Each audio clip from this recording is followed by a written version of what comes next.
comment j'ai mieux rangé ma maison avec 50 € et un peu de magie noire. Bonjour à toi maman héroïque, magicienne du quotidien, reine du range ça tout de suite sinon je le jette. Aujourd'hui on parle d'un sujet qui pique un peu, le rangement. Tu sais, ce moment où tu ouvres un placard et tu te demandes si tu vas en sortir vivante. Mais attention, pas n'importe quel rangement. Le rangement avec un budget de 50 €. Oui madame.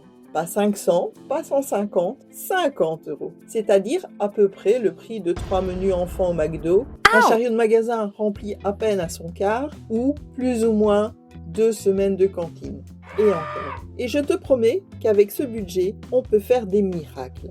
Pas besoin d'être architecte d'intérieur, ni influenceuse minimaliste qui ne vit qu'avec 3 bocaux et un tapis en jute. Non, on va parler de toi, ton compagnon, tes enfants et ta montagne de bazar. Allez, enfile ta cape de super maman, c'est parti. Alors, je vais t'expliquer comment on peut investir 50 € comme une chef de guerre. Direction Action, Jiffy, le marché, des ressourceries, le marché aux puces, les donneries ou même le fond des tiroirs et le grenier des parents ou beaux-parents. Voici ce qu'on peut y trouver et ce qu'on peut en faire. Parfois, on peut dénicher des grandes surprises, des paniers à linge qui vont être utiles pour tout sauf le linge, utilisés dans le salon pour y jeter tous les jouets sans pitié. Disparition visuelle garantie.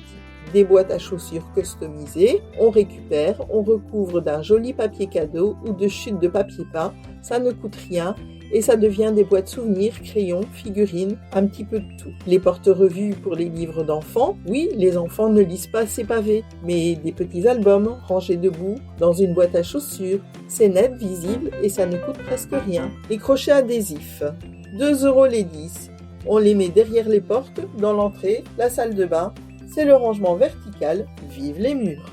La pâte à fixe, elle sert pour coller des petits cadres, les dessins des enfants, sans rien abîmer. Un paquet de post-it de plusieurs couleurs. Ainsi, sur le frigo ou sur le tableau, tu inscris les rendez-vous, les activités, les to-do list, les à ne pas oublier sur un post-it et tu choisis la couleur en fonction de l'urgence ou de la manière de cataloguer. Les rendez-vous sur le post-it rouge, le sport sur des bleus, les courses sur les verts par exemple. Passons à un joli bol ou un petit saladier. Tu le poses dans l'entrée et tu y déposes tes clés immédiatement en rentrant.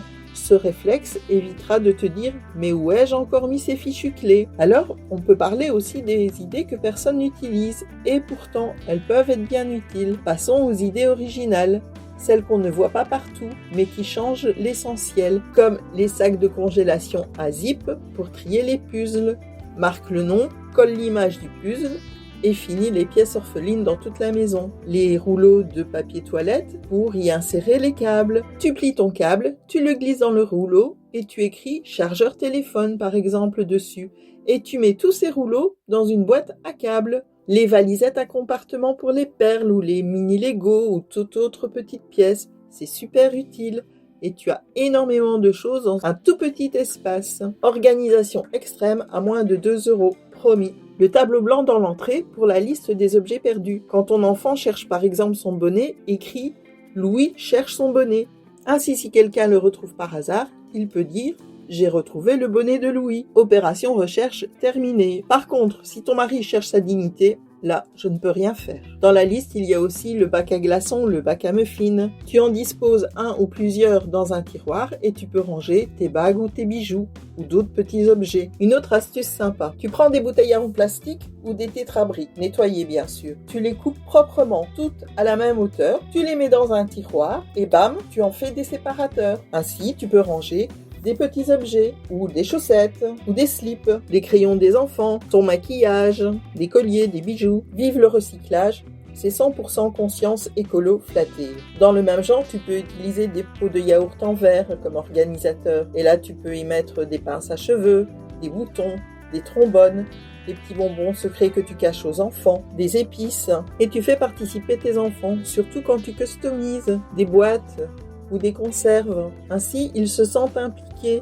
et ils participent eux aussi après au rangement parce qu'ils seront très contents de pouvoir remplir des boîtes ou des contenants qu'ils ont décorés eux-mêmes. Comment te faire aider de tes enfants pour le rangement? Déjà, tu peux faire des échanges avec tes enfants. Si tu ranges ton bureau, tu auras droit à 15 minutes d'écran. Ouais, Normalement, on n'éduque pas ses enfants avec le chantage. Mais dis-toi que tu négocies avec des terroristes quand même. Tu veux du résultat, non? Et une fois de temps en temps, on peut déroger aux règles établies. Alors comment elles vont s'y retrouver, eux, pour savoir où ranger? En fait, plutôt que d'écrire chaussettes, tu fais un petit dessin de chaussettes. Ainsi, même les plus petits pourront s'y retrouver. Et ça évite d'entendre « je ne sais pas lire », que ce soit vrai ou pas. Ils ont toutes les excuses. Tu vas me dire que tu ne sais pas dessiner, ça n'est pas grave. Trouve les représentations ou les dessins sur le net et imprime-les. Ensuite, tu les colles sur le support choisi. Ils n'ont plus d'excuses pour ranger les chaussettes dans le bac à chaussettes.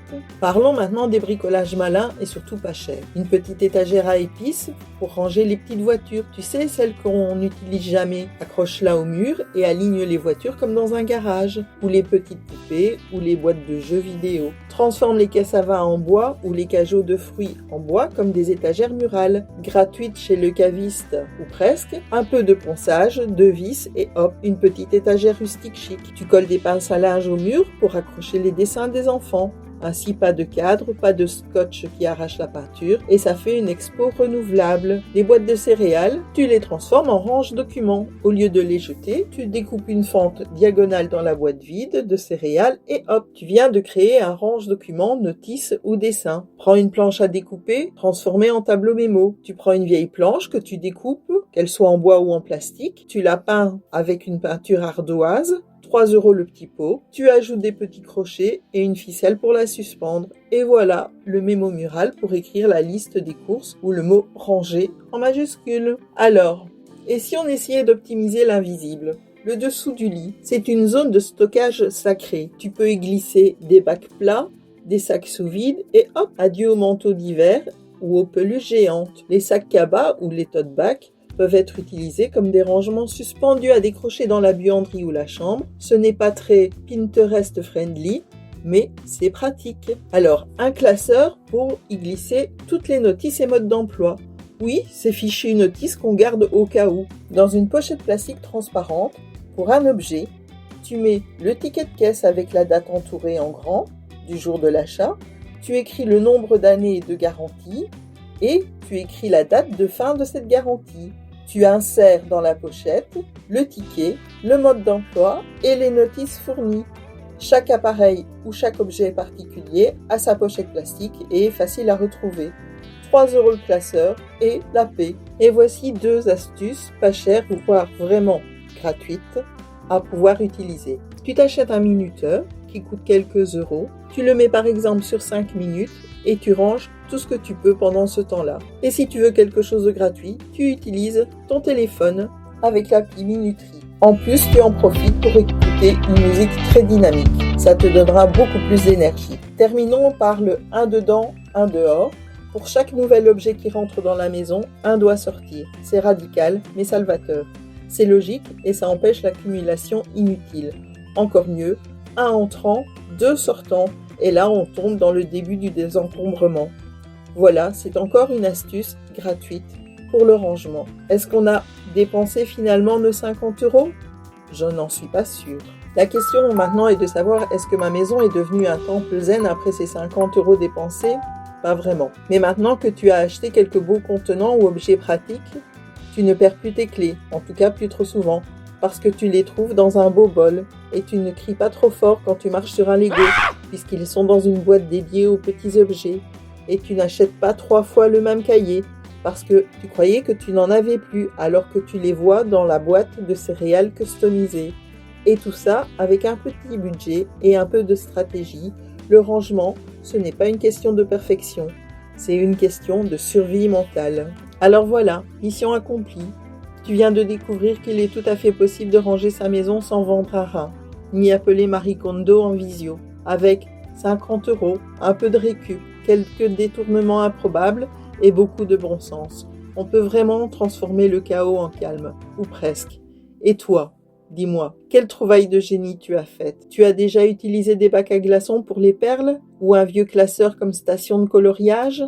Partage-moi tes idées les plus folles et tes détournements d'objets en commentaire. Je suis vraiment curieuse et légèrement accro aux astuces pas chères. Si cette vidéo t'a inspiré, fait sourire ou juste donné envie de courir chez Action avec un billet de 10 € et un plan d'attaque, pense à t'abonner. ça fait toujours plaisir. Et surtout, laisse un petit commentaire. Ça m'aide à savoir si ce genre de contenu te parle. À bientôt pour de nouvelles idées malignes, où l'on prouve que le style, l'ordre et la débrouillardise ne demandent pas forcément un gros budget. Juste un peu d'imagination et un bon rouleau de scotch. Au plaisir de se retrouver dans ma prochaine vidéo sur ma chaîne YouTube Blue Butterfly. Et n'oubliez pas de vous abonner. Un petit clic pour vous, une grande reconnaissance pour moi.